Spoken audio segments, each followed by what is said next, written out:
name is Alastair Gibson.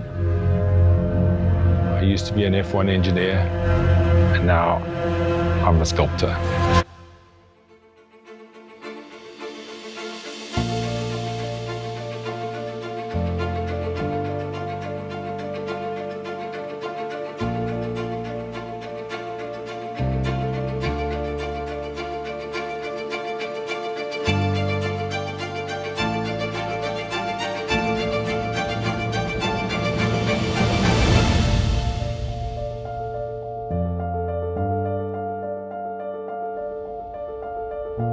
This idea in my mind has been around for a while. Ever since I was in Formula One and the drivers we were running got a podium, I thought, wouldn't it be cool to design one of the trophies? It was sort of a little bit of a dream. I felt really honored that I'd been given a chance to do this. It was a huge challenge, but I was really up for the task. My design, I wanted to make it very interesting and more intricate than the other designs I've seen for previous Grand Prix. In the very early days of motor racing, when they won a race, they gave them a bouquet of flowers. And this is sort of in the 20s and early 30s. There wasn't a wreath, there wasn't a trophy, they just gave them flowers. So I thought, if I sort of base the trophy a little bit on nature, it might sort of blend off a bit, and that's what I did. My parents had a holiday cottage in South Africa on the coast. The fishermen used to catch quite large sharks and bring them up on the beach. So I used to cut the jaws out, mount them on a piece of wood, and take them back to Johannesburg and sell them to my mates at school. When I was in Formula One, I looked at all the beautiful parts that there used to be in the stores, made from titanium and all these really exotic metals. After the season, they were all going to the skip. So I had an idea of hand carving a shark like I used to, making a mold, and then using carbon fiber and using the Grand Prix parts to embellish this fish and show the link between the natural world and engineering.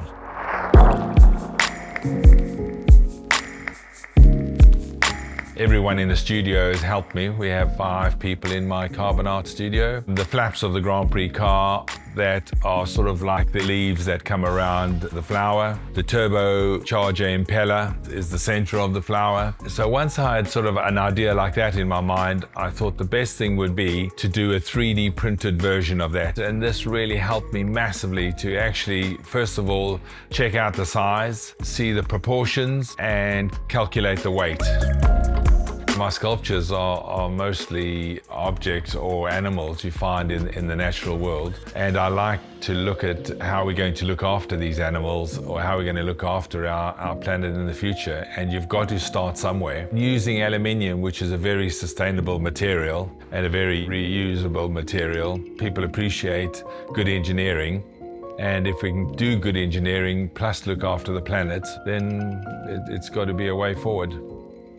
To see the first prototype in the flesh was very exciting. It looked more robust than I imagined it to be. And one of the design criteria on it was to have it completely transparent through any different angle. So whatever angle you hold the trophy at, you could see through it, which was quite difficult to do at the time, but it has really worked out well. The trophy mock-up was printed in a nylon material where there's no waste at all. The support structure usually is cut away and wasted, where the system that we used, the material acts as support structure. And when you break it out of the cake, all the leftover materials will be recycled again and used in the next 3D print.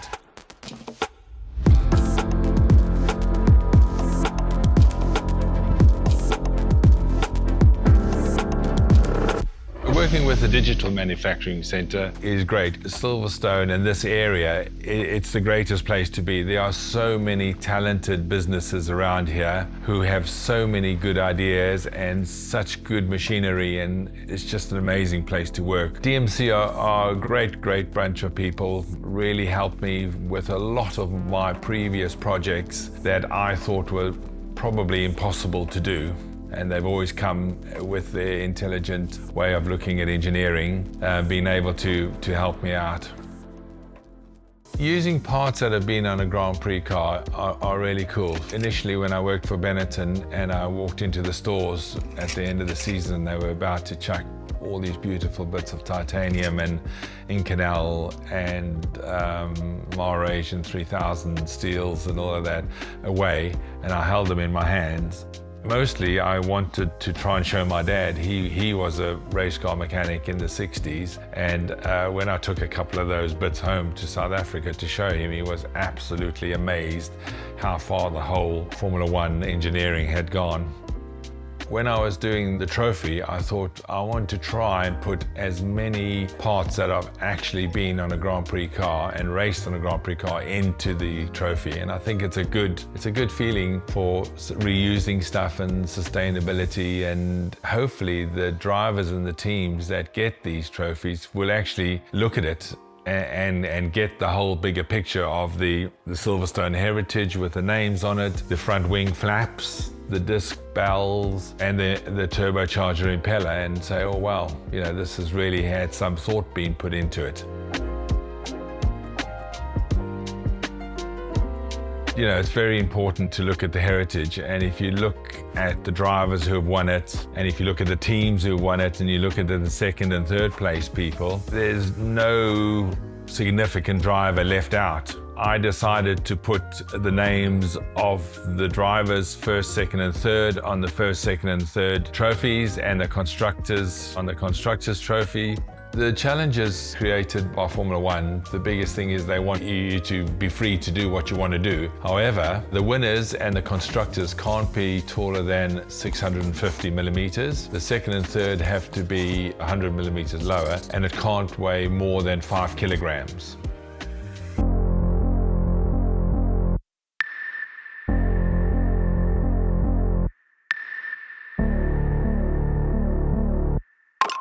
It'll be exciting to look up on the podium and see my creations. I think the most interesting thing will be to see, once the drivers have come back to the garage or something like that, will they stand there and look at the names on the flaps? Will they look inside the trophy to see if what's holding the flaps together, and they recognize the disc bell and they recognize the turbocharger impeller? The most interesting will be if they get it, you know, if they get what I've tried to create.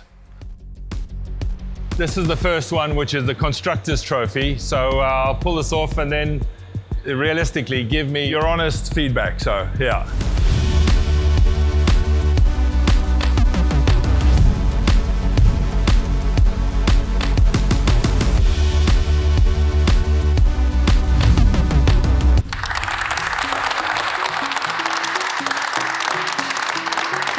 First of all, the reason why we're sort of unveiling it here is just to say a big thank you to DMC for doing the concept 3D printed version. The 3D printed prototype was the thing that allowed this one to be made so quickly and so accurately the first off. If you look inside here, you can see the brake disc bell over there. In the first place finishing one, the turbo impeller and the little spider in the middle is made from gold. Second place, silver. Third place, bronze. One of the most important things as well, it costs a lot of money to make, but it is basically different to any other trophy that I've seen. And I'm sure everyone watching the Grand Prix on Sunday the 7th is really going to see something worth waiting for. It'll be a big moment for me seeing the trophies being handed out on the podium. Quite emotional. I always thought maybe in my Grand Prix career that I'd actually be standing in the constructor's position receiving a trophy as the chief mechanic, but that never happened. So it's a bit of a full circle for me to be standing looking up, and there's 4 of my creations being handed to the best drivers of the world and the best constructor of the world. I'd love a British driver to win, and that's always something special at their home Grand Prix. And to have the British drivers on the podium and trophies given to a British driver would be really, really special.